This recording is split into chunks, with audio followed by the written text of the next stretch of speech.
What's happening, Jake? How are you? Life's good?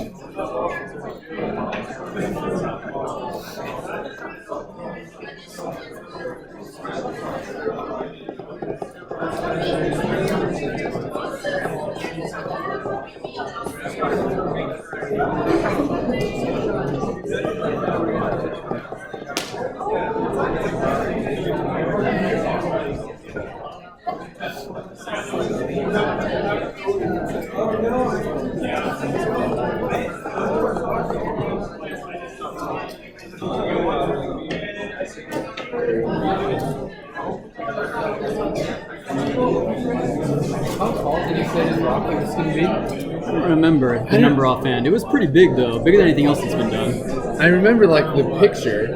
But it was, I think like the Atlas is like a couple hundred feet tall, and this was maybe a third taller than that. So I'd put it around 3, even more. Like 150 meters kind of thing? Ballpark? Ballpark? Yeah. And I was just thinking about that. Isn't like 12 meters is what? Like the width of this room right here, right? 12 meters, 30 feet. Yeah, look, something like this. Wouldn't that just tip over really easily because of how You tall would it is? think so, right? So I don't know. He did talk about it briefly. There's like the main engines on the bottom. It's got like that array. You mean the little thing that can rotate? No, on the very bottom. So like there's the rocket pointing up, and it's got all the thrust coming from the engines on the bottom. So the early engines, like the Atlas, had 9 of those, right? But this one's got a whole circular array of a whole bunch of ones. Right. But then he also said in addition that they would have pneumatic power up top. So I think, have you ever seen like all these space ships always have it, like ejects air out, and that causes this thing to rotate a bit. So it's got stabilizing things up top. But he didn't say much more about it than that. He just said there was pneumatic ways that you can stabilize as well. I assume that's what he means. That I don't know. I just like saw that and I was like, extremely tall. I'm right? like trying to explain it to my wife, and I was like, it's this wide, but 150 meters tall. So it's like this. It's like trying to balance the pencil. Yeah, it was cool though. Yep.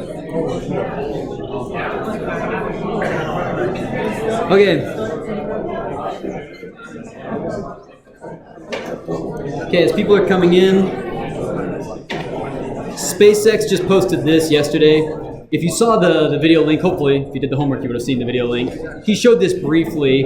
They've now posted it, and they're talking a little more about it.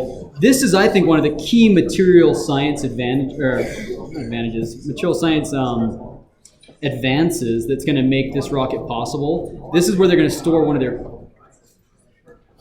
Oh, I thought it was the other class coming through again.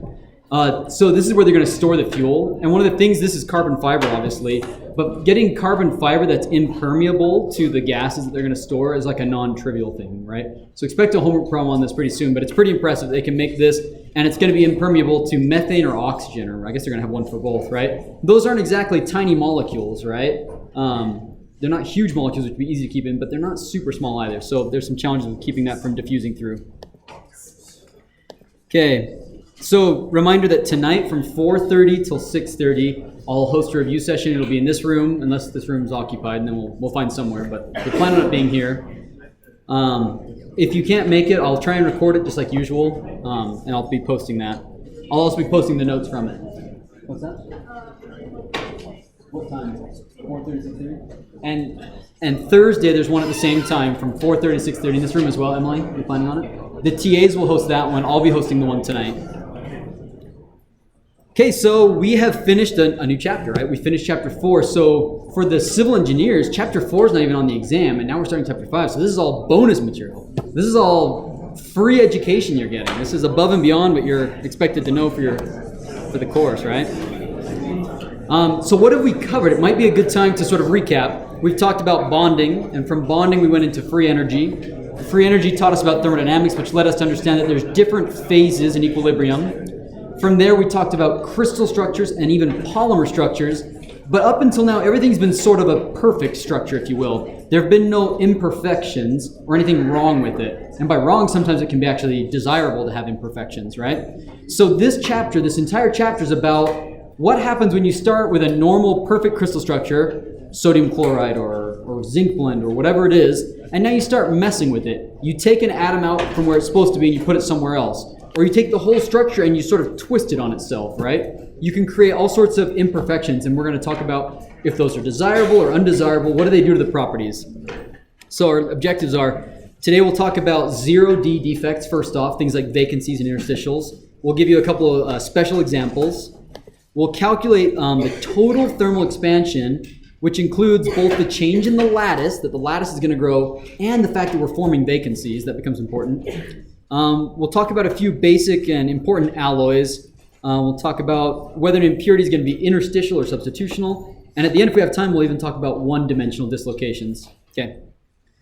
So there's different defects, obviously, right? We've said that the structure is not necessarily perfect. It can have things wrong with it. So those can happen on the zero-dimensional scale, like an individual atom that's taken out, right, and it's gone. Now you've got a missing atom. That's a zero-dimensional defect, a point defect.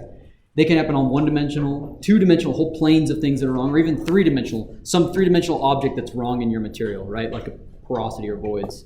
So we'll talk about these in turn. First off is 0D or point defects. And in metals, the two ones that we're going to talk about are vacancies and self-interstitials. These are the two most common ones, right? So a vacancy is where you expect an atom to be on your site, but for some reason it's not there, right?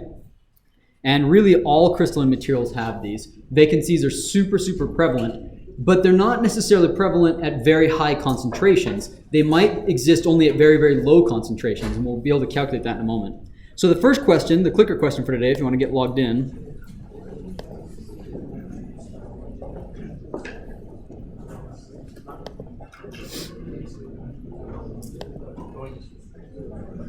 timer. The first clicker question, and you'll have 60 seconds, is what drives vacancy formation? Entropy, enthalpy, I can't remember what those are, or I don't care about vacancies. This is worth points. So even though you want to hit D, don't do it. Resist. Resist the temptation, Jake. What drives vacancy formation?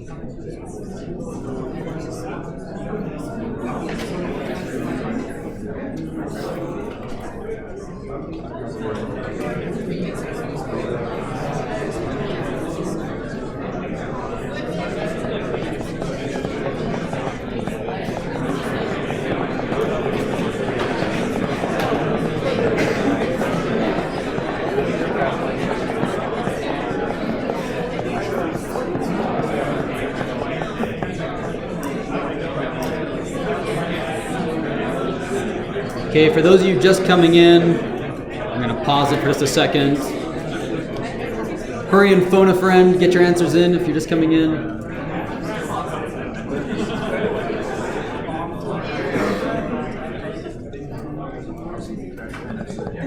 We good?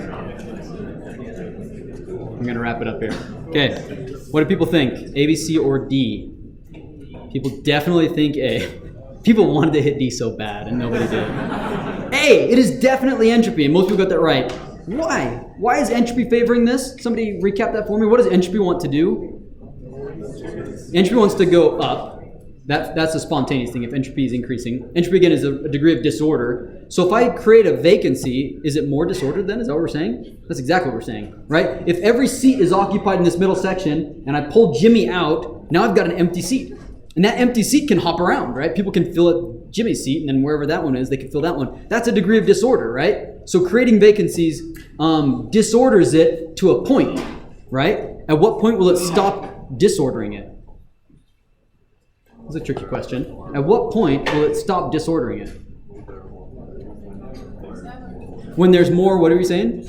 I said when there are more poles than there are Yeah, imagine a 50-50 mix. Now there's no more disordered way we can get it. If I start introducing more vacancies, that's just like ordering it, but with vacancies, right? So yeah, until 50-50, it gets more and more disordered.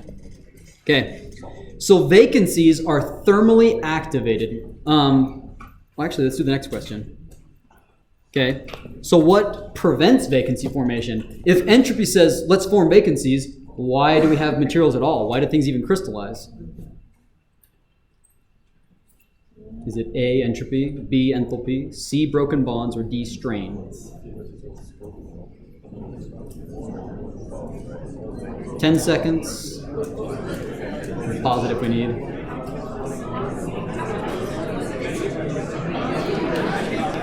Are we good? Answers in? Panicking? Why would you do this to me? Why would I do this to you?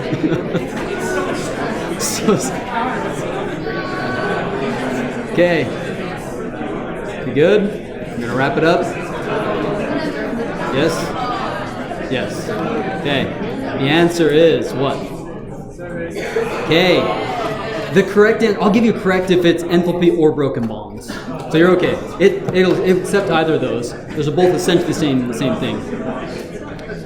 So what is preventing vacancy? Yeah, we know that every one of these atoms, it's surrounded by neighbors, and it's got some interaction with those. It has bonds with its neighbors. So if I take Jimmy and I pull him out of this, then Ryan's going to be upset because Ryan had a bond with Jimmy, right?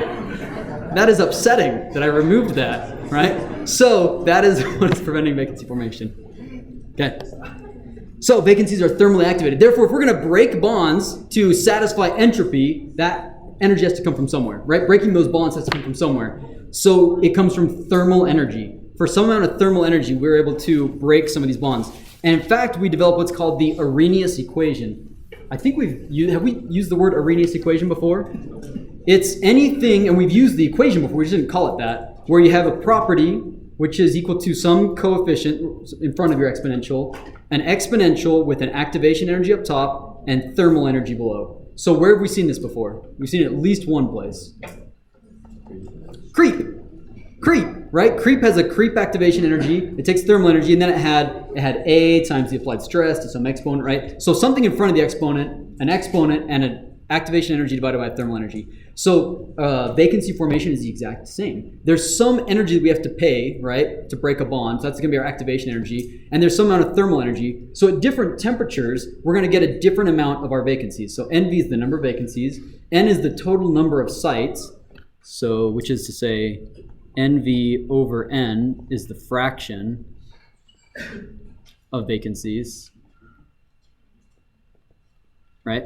NV over N would be the fraction of vacancies. So if you want to calculate NV over N, which we're going to do in just a few moments, you need to know the activation energy and whatever your thermal energy is. You plug it in, you're going to get an expression out, right? Pretty straightforward. KBT, again, Boltzmann constants right here. So that said, let's do this next question. I will pause this for a moment while I get things moved. The question is, for copper, where the vacancy activation energy is given as 1 electron volt, I want you to calculate what will be the vacancy concentration at 800 Kelvin. Let's get your calculators out. You got 2 minutes.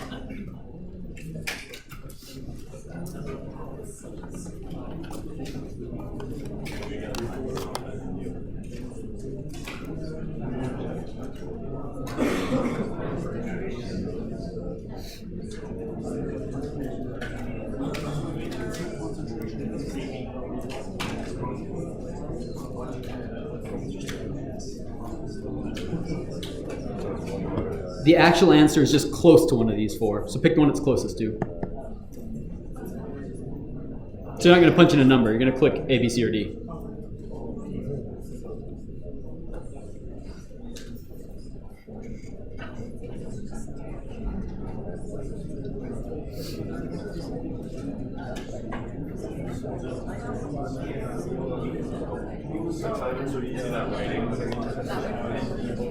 Good? Yeah, you want NV over N.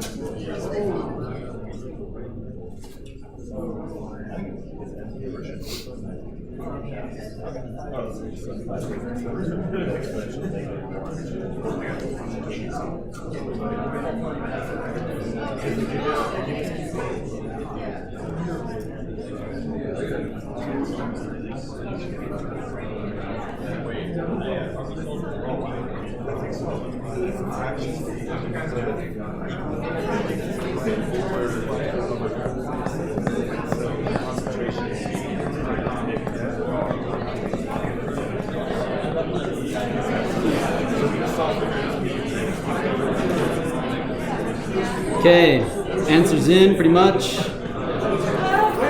Panicking, all right. Don't panic.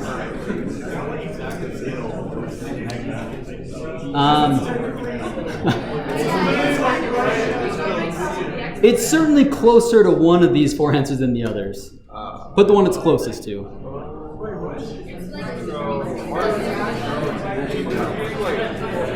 Actually, it is pretty much right in the middle. So don't worry, I can go back and tell it to accept either of those two answers. So put in whichever one you think it's closest to. I'm going to have it accept either of these two answers. What if I'm missing a decimal in my activation energy or something?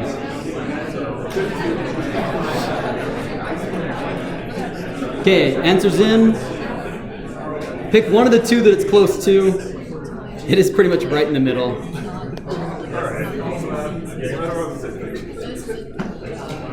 Okay, and people think it is what? A, B, C, or D? I think. Okay, good. It is definitely one of these two. I think I'm missing a decimal. It should be closer to one than the other. I will make sure that either of those gives you credit. I can do that after class. So that's not so bad. And that also should tell you that even at 800 Kelvin, which is pretty hot, it's almost glowing at that point, right? That's pretty hot. We have one vacancy in 10 million atoms. So these things are not exactly prevalent, right? They're actually pretty rare. Things don't want to form very badly, okay? And if you change the activation energy or you increase the temperature, sure, you can get more and more of them, but you're never talking about enormous numbers of them. You're talking about a small fraction, okay? Most metals have a melting temperature, let's see, around their melting temperature. So even if you heated it right up to almost its melting temperature, you're only going to get maybe 1 in 10,000, right? And if you go any hotter than that, now you don't have a crystalline solid anymore, right? You got a liquid. So you never have very high amounts of these things. Okay, the next type of defect, as opposed to vacancies, is what's called a self-interstitial. A self-interstitial is when an atom leaves its normal spot and it sits somewhere where it doesn't normally sit. That induces strain. It's not great. So take like the atom here that's supposed to be at position number 1 here. This guy is gone, right? And there's one extra one over here, right? So we would say that position 1 is a vacancy, and position 2, if you can read those, is an extra, so that's an interstitial. That's what's called a self-interstitial, because it's the same type of atom that the lattice is normally made of. If you have an atom that's not part of the normal lattice, like this little blue one here, that is not a self-interstitial, it's just called an interstitial. Or this green one, that is also an interstitial, but it's substitutional, and this is not substitutional. Okay? Substitutional meaning this one replaced a gray atom with that green one. This 5 did the same thing. A big one replaced the gray atom. Okay? So these are all common types of defects that you can have in a metal. Okay? Any questions on any of these? Cool. So next clicker question is, would vacancy or self-interstitial have a larger energy penalty?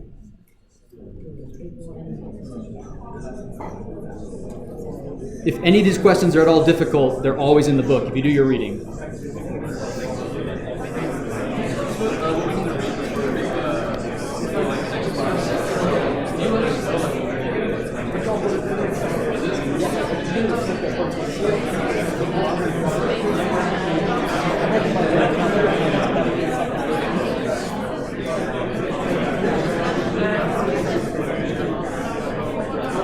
Okay, what is the bigger penalty, a vacancy or a self-interstitial? People think what?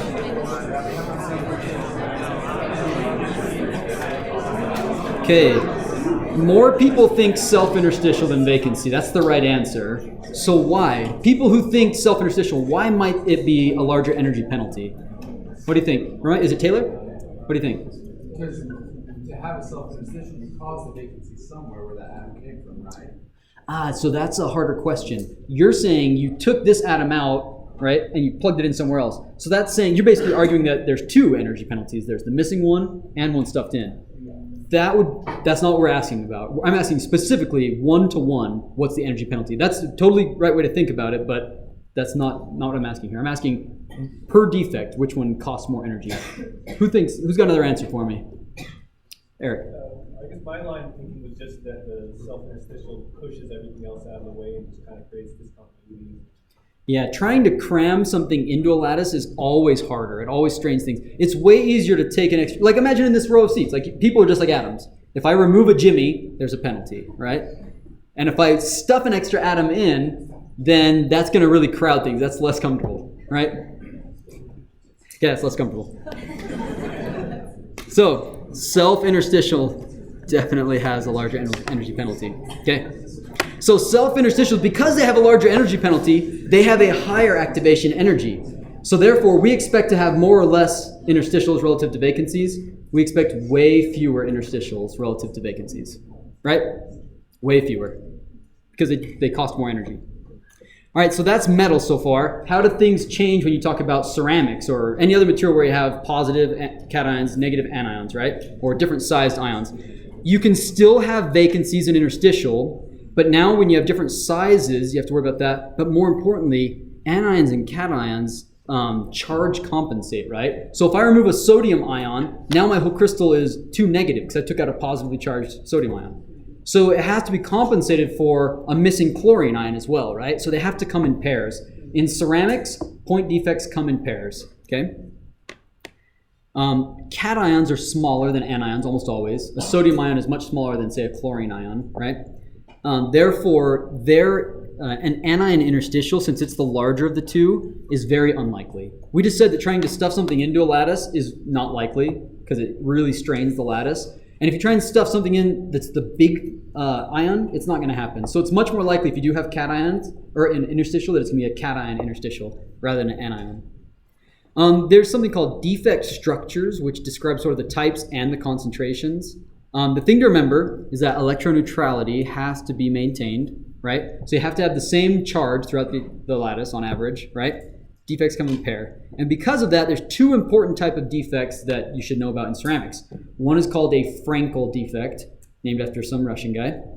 And it's basically you have an interstitial of a cation and you have a vacancy of a cation. So that's exactly what Taylor described. He said you took out an atom, in this case a cation, and we created a vacancy, and then we stuffed that in somewhere else. So it's a pair. It's the same atom, but that same atom, by leaving its spot and going somewhere else, created a vacancy and an interstitial, right? So they came in pairs. That way the charge neutrality is still the same, because we didn't actually remove the thing. We just moved it around in the lattice a little bit. And then the next one is called a Schottky defect, named after some German dude. This is where you have a missing cation and a missing anion, right? So if green was an anion and red was a cation, for example, it's just I took equal amounts of them out, right? That is a Schottky defect. How you're going to remember these is up to you. I think of Frank as kind of a creeper name. Frenkel might be somebody who's like uncomfortably close to you, which is what an interstitial is. However you want to think. That's how I remember it. Frenkel's uncomfortably close. He's not respecting your personal space. I don't know how you remember Schottky. Okay, so the next clicker question is, if I take an atom from the center of a material, so I'm taking a student out of this middle row of students, right, and I move it to the surface, so I drag an extra chair right here to the front, so I pluck out a Sherry and I have her come sit right here, what will happen? It says, should there be an energy difference, meaning an energy penalty? Okay, that's our next clicker question.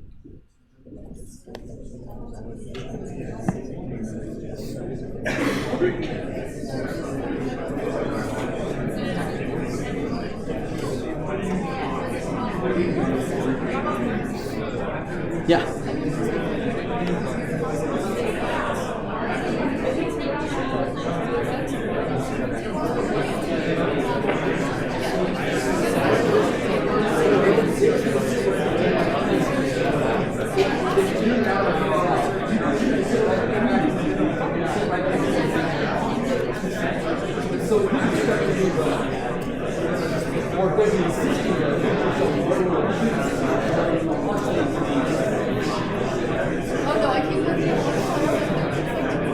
Okay, so get your answers in. Is there an energy penalty, yes or no? What do we think? People think yay or nay. They think yes. There's definitely an energy penalty. Think, what would happen if there was no energy penalty? Then it would just spontaneously grow to the surface until there was an equal number of vacancies and atom sites, because that would maximize entropy. So again, there must be an energy penalty. So I think we're going to ask this. What is that energy penalty? Yeah, let's just ask it now. What is that energy penalty then? What's the energy penalty? If I pluck Sherry out, well, she had bonds from her nearest neighbors in the lattice, right? And let's say this was a cubic lattice, so she had the 4 people around her, 1 above, 1 below. So we broke 6 bonds, right? Meanwhile, if she comes and sits in front of Rachel, that forms 1 bond. So overall, we broke 6 bonds and we formed 1. So it's a net enthalpically speaking, this was not a great thing, right? Entropy, it was a good thing, but enthalpically, it was not a great thing. So there is an energy penalty, right? So this actually happens when you form a vacancy. It's not like those atoms just disappear. They don't just like volatilize and go away.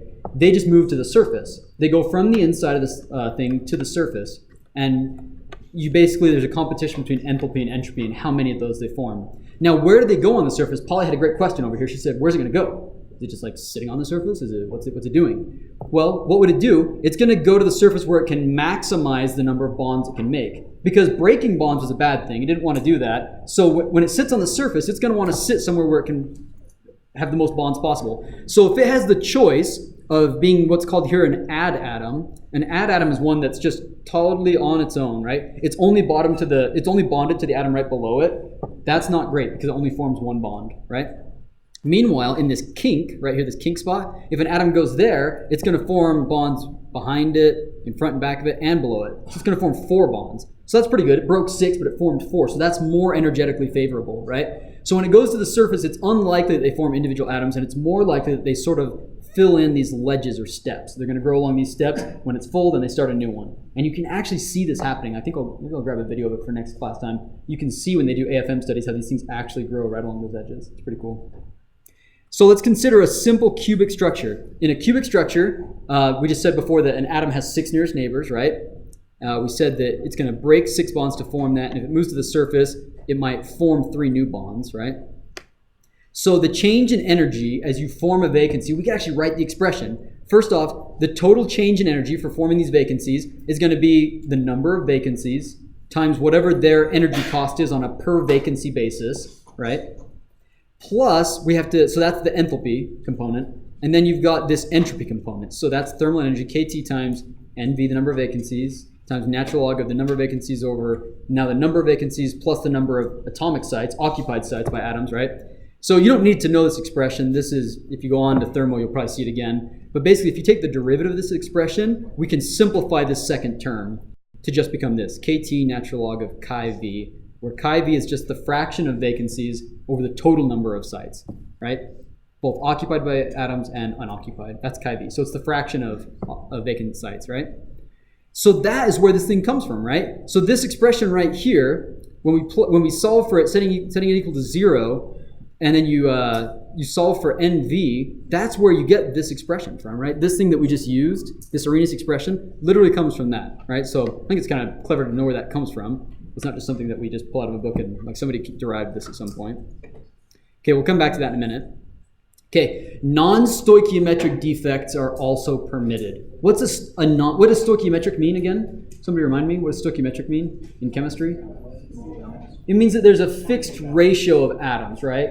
Like if it's stoichiometric, then it's like a 1-to-2 ratio or 1-to-3. So what I'm arguing right now is that there are things allowed that are called non-stoichiometric defects. Well, how's that possible? A simple way to look at it is to consider iron oxide.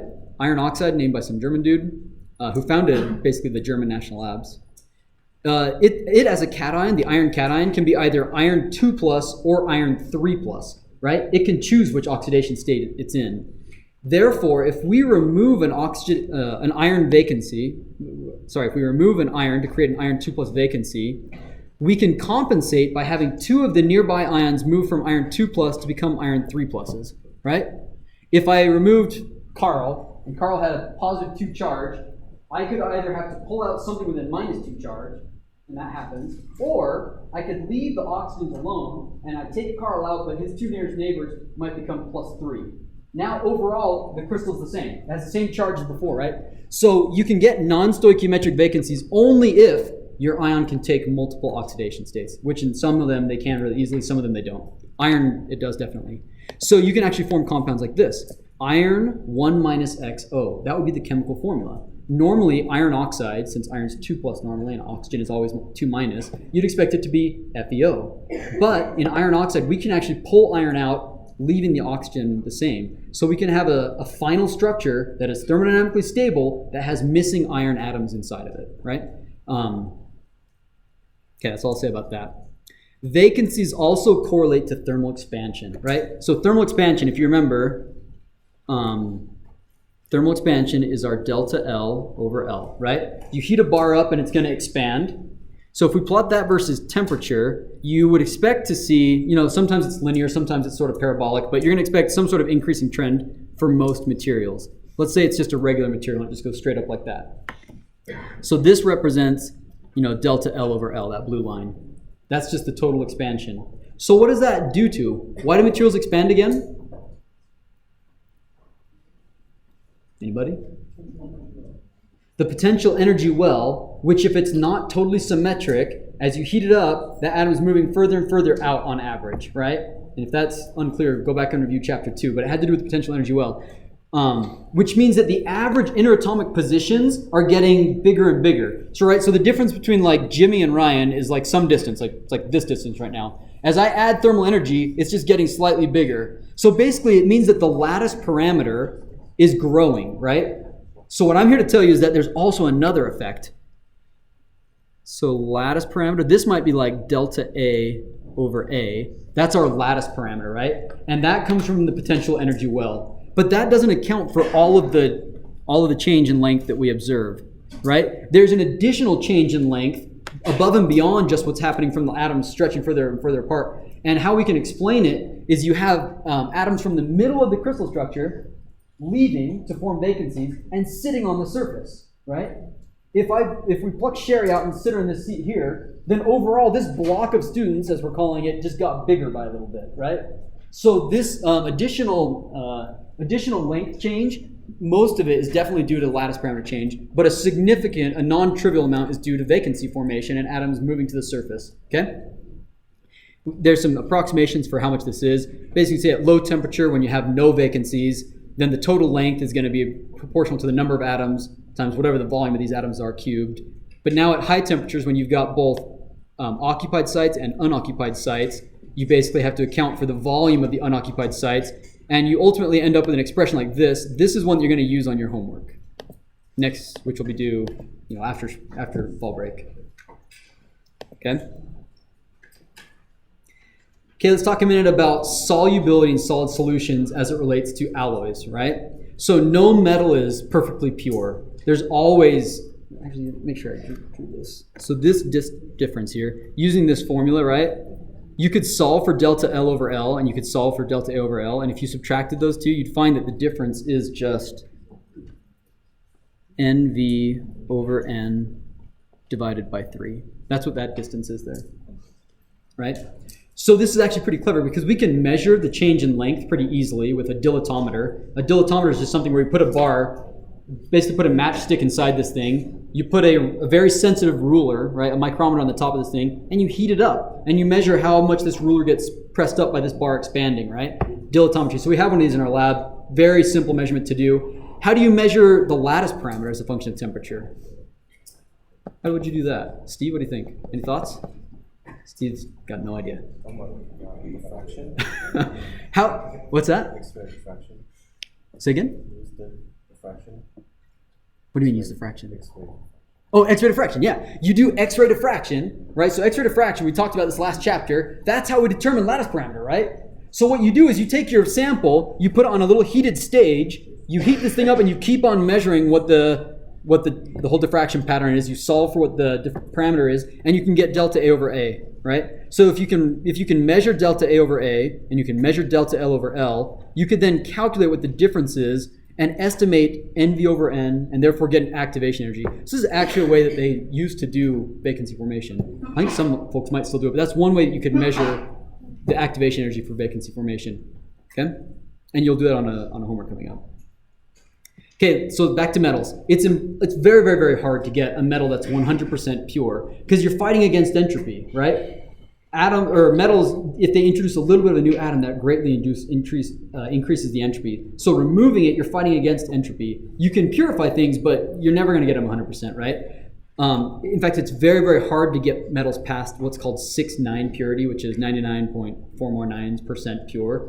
That's extremely, extremely pure. We have a hard time going better than that. So some of the silicons that they use when they make your transistors or the devices in your computers, that silicon has been purified basically as good as they can get it, right? That's 9 nines, right? And you almost can't do better than that. It's very, very challenging, right? So you're still going to have some impurities present. So the point behind alloys is that we don't try and get them totally pure. Instead, we try and mix different atoms in some ratio where you get favorable properties, right? So these are called alloys or solid solutions. And there's a lot of them that are well known that we know. You've probably heard these names before, like sterling silver. You've probably heard of that before. The sterling silver, when you hear about jewelry, right? They'll say that it's made out of sterling silver and you think, is that a good or a bad thing? It's actually a good thing because if your silver was actually pure silver, silver is super, super soft. But by adding copper into it, we greatly make it a lot stronger and harder, so it doesn't get scratched and scuffed up as easily, right? So even though copper is a less expensive metal, by making this alloy, we've made a more valuable commercial product, right? So that's sterling silver. I don't know if it's actually more expensive or not, but it has properties that are desirable. We'll talk about why the copper makes it harder very soon. In the next 2 chapters, we'll be able to talk about what the copper is doing to make it harder and stronger. There's stainless steel. Stainless steel, basically, instead of just having iron and carbon, you now add chromium. So you swap out some of the iron for chromium, right? Well, you say, so what? Well, by doing that, chromium is prone to form an oxide. So if this is the steel and the chromium migrates to the surface and forms an oxide, that oxide layer makes it more impervious to corrosion. And so it's not ever perfectly stainless. It's just, it stains less, right? It corrodes less than regular steel. There's pewter, which is a mixture of antimony and copper and tin. There's brass, which is mixtures of zinc and copper. Most of these things are just like the sterling silver, where you add mixtures of them and it makes it harder, right? Which is good for a lot of these things. There's copper and nickel. This has pretty good corrosion resistance in seawater. Something called Muntz metal does the same thing. Solder, right? Solder, if you start out with pure lead or pure tin, those things melt at really high temperatures, but your soldering iron is just a little pencil-looking thing, and the tip gets to maybe 500 or 600 C. That wouldn't melt pure lead or tin. But when you put those things together, it lowers the melting point because of a eutectic that forms, right? It's what's called a deep eutectic, right? So you can have a liquid, and at this, your eutectic temperature, you can have a much lower temperature where this thing will melt, which is exactly what you want when you form metal contacts, because you want it to flow around the contacts and then solidify and now be an electrical contact, right? So there's lots and lots and lots of alloys. This is definitely not even all of them. This is just some of the ones that might be worth knowing about. So how do you know where an impurity atom is going to go? You made sterling silver. You start out with pure silver. You put copper in. Where's it going to go? Is it going to go, if this is a lattice of pure silver, is it going to go in between? Or is it going to replace a silver atom and sit where the silver atom goes, right? Is it going to be interstitial or what's called substitutional? There's some general rules, and these are just general. They don't work 100% of the time. But the rules are this. Size difference, charge difference, crystal structure difference, and electronegativity difference. Meaning if you have 2 atoms that are very different in size, let's say that silver is larger than copper, I think it is. If silver is much larger than copper, copper is going to be more likely to sit on a silver site, right? If you have pure copper and you start to introduce a silver, the silver is less likely to form an interstitial because it would have to really crowd the surrounding atoms because it's so big. It would rather substitute for sure. Charge, if it's a higher charge ion, actually write some of these down. Higher charge ion tends to be substitutional, right? Higher charge tends to be substitutional. Larger ions tend to be substitutional. So why would a higher charge ion tend to be substitutional? Did I say that right? No, I said that wrong. Lower charge. Lower charge ions tend to be substitution. Why might that be the case? So basically I had iron 3 plus and iron 2 plus, right? Or I had aluminum 3 plus and iron 2 plus. Which one will substitute on each side, right? Well, think about what does size do with charge? If something's a higher charge, is it bigger or smaller ion? It definitely shrinks, right? Because as it loses electrons, it becomes more positive, and it shrinks as it does so. So if you have small ions, right, say aluminum 3+, you're not going to put something big on that site, which is something with a lower charge, right? Or rather, you're not going to put it in between. You're going to put it on that site to try and minimize strain, I should say. Okay? Crystal structure is, if they're the same crystal structure, they're more likely to substitute. And if they have the same or nearly the same electronegativity, they're more likely to substitute. If there's a big difference in electronegativity, they're more likely to form a bond and form an intermediate compound. So big difference makes an intermediate compound. Okay? So again, you can see this with the copper-nickel phase diagrams. Does this link still work? I've not checked it. It may not work. But what did the copper-nickel diagram look like? It looked like this. Basically, we had complete solid solubility over a temperature range, right? That means that these things must have no problem sitting on each other's sides substitutionally. Well, if you look at their size, they're almost the same size. They're both FCC. Electronegativity is pretty close, and they're the same valence. So it's unsurprising that these things have substitutional, right? That they don't sit in interstitial sites. For an interstitial to form, you typically want the site the atom that's going in the interstitial site to be very, very small. So in steel, where you have iron and carbon, carbon's tiny. That carbon's going to fit interstitially between the iron atoms because it's so small, right? It's not going to substitute for an iron. It's going to go interstitial. And even if it is small, it's rarely able to get over maybe 10% concentration interstitially. Because remember, interstitial is straining the lattice, right? That's not where a site normally is, so you're stretching it. So doing more than maybe 10% is unlikely, okay? And we see that in carbon, right? Where was our maximum solubility? Where was the maximum solid solubility? You guys remember in the steel diagram? So that's in a single phase how much carbon can we put in without it changing another phase.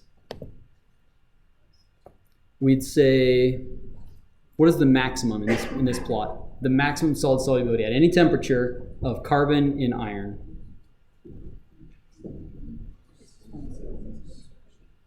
Right here, right? 2.14%, right? This is iron. This is pure austenite iron, right? It can accommodate up to 2.48% carbon. But even that, even with iron, which is fairly big, and carbon, which is tiny, it can't do more than that. Because if you keep on adding more and more, it just says it's cheaper energetically for me to just form a new compound, which is cementite, right? That's a new compound that forms. What about the ferrite at the bottom? This one only has tiny. It can only take in 0.022% over here. It has a tiny window of solid solubility. And the reason why is because BCC iron down here is the interstitial sites where that thing can go are smaller than FCC iron. That should be confusing to you guys. Think about that. I just said that BCC, the interstitial sites, are smaller than FCC. But we know that FCC is a more densely packed structure than BCC. So that's actually true. It just means that the sites, even though it's more densely packed, the sites where the carbon can go are a little bit bigger. And that's oftentimes a homework problem I give in this class, but not this year. Okay, there's something called Leovalent substitutions. Leovalent substitution is when you take something out of one charge, you put something in of a different charge, right? So the most maybe simple one to describe is in terms of zirconia.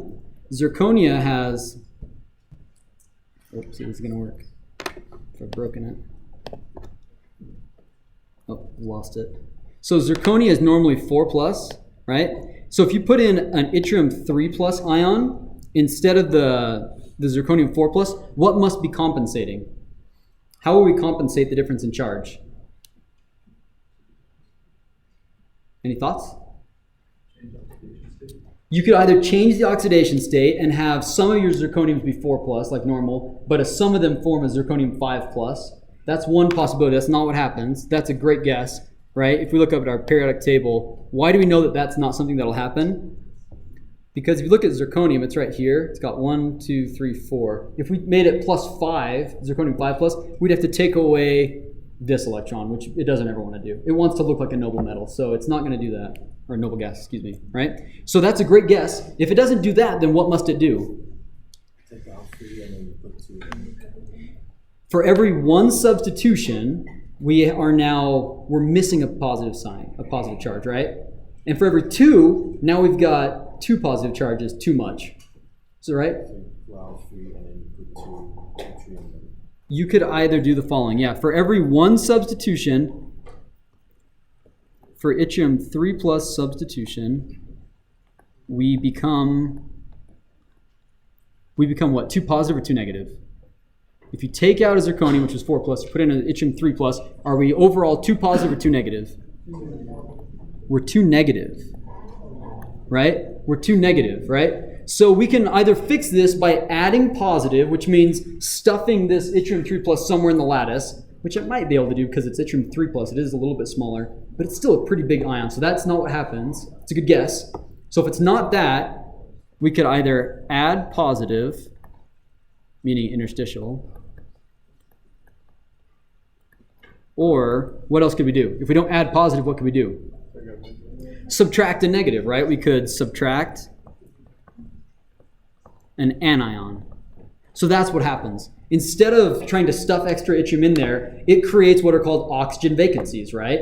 And for every 1 yttrium, it creates a half of an oxygen vacancy. There's no such thing as a half. So therefore, for every 2 yttriums that we substitute, it creates 1 oxygen vacancy. Does that make sense? So the overall formula becomes this. It becomes zirconium. Let's say this is 1 minus X. Yttrium is X, right? So if you replace X amount of yttrium in the zirconia, you go from having oxygen, which was 2, right? And now we're going to be what? It's going to be 2. We're going to take out some oxygen. What will the formula be? 2 minus, half of an X. X over 2. For every X, we remove half of an oxygen, right? So the formula gets modified, right? So this is the new formula for what's called yttria-stabilized zirconia. Why do you care about this? Like, we're like, all right, fine, who cares? This is super important. This yttria-stabilized zirconia is what is inside of every single one of your vehicles, right? Inside the tailpipe of your vehicle, you have a little device that looks like this. You've got your sample gas. This would be, let's say this is air on the inside, right? This is exhaust, right? So basically, if you have air and you have exhaust, we know that air has a PO2 of 0.21 atmospheres, but in your exhaust, do you want oxygen left over in the exhaust or not? What would you like? Ideally, you could combust stuff in your engine. What do you want left over? What do you want flowing out of your tailpipe? You want CO2 and water vapor and nothing else, right? If you did it just right. If you had just the right mixture of air and fuel in your fuel injection system, the only thing coming out would be CO2 and air. If you're burning too rich, what will you have left over? You're going to have extra carbon, right? If you're burning too lean, what will you have? Right? So you can measure that oxygen ratio is going to change out here, right? So what you can do is if you want your PO2 out here to be low, close to 0 as possible basically, and this is going to be fixed, that means that oxygen ions are going to sense that there's a difference in gradient and they're going to travel through your material. Now for them to travel through the material, you have to have a material that has oxygen vacancies in it, right? Oxygen gas cannot travel through it, but oxygen as an anion can, meaning oxygen here, let me write what's happening. You have oxygen 2, that's gas, right? Oxygen as just in air. It's going to pick up 2 electrons, right? Let's say 4 electrons. It's going to pick up 4 electrons to form 2 oxygen 2 minus ions, right? So it has to pick up electrons on this surface. That's why you got this platinum electrode on this top surface. Now that they're anions, they can travel through your material where the gas couldn't travel. Now the anions can. And when they get to this surface over here, now you've got oxygen anions. They're going to turn back into oxygen gas by surrendering those electrons, right? So you have reversible redox reactions happening on these interfaces, and you just measure the voltage across those two, the outside and the inside surface. And what that tells you, with a very simple equation, is what's the partial pressure of the oxygen inside of your fuel. So when you see people talking about EFI live in their trucks, right? My hillbilly brother talks about this all the time. EFI live is just electronic fuel injection live, meaning in real time, the computer that's controlling the fuel injection in your truck is talking to the sensor in the exhaust saying, how much oxygen's there? Are we doing this right? And if whatever conditions change, or as you're flooring it or whatever, it can change the ratio of fuel to air being sent to your engine by measuring the oxygen partial pressure. And this would not be possible if you didn't have a material like yttria-stabilized zirconia, which has missing oxygen, it has oxygen vacancies, missing oxygens.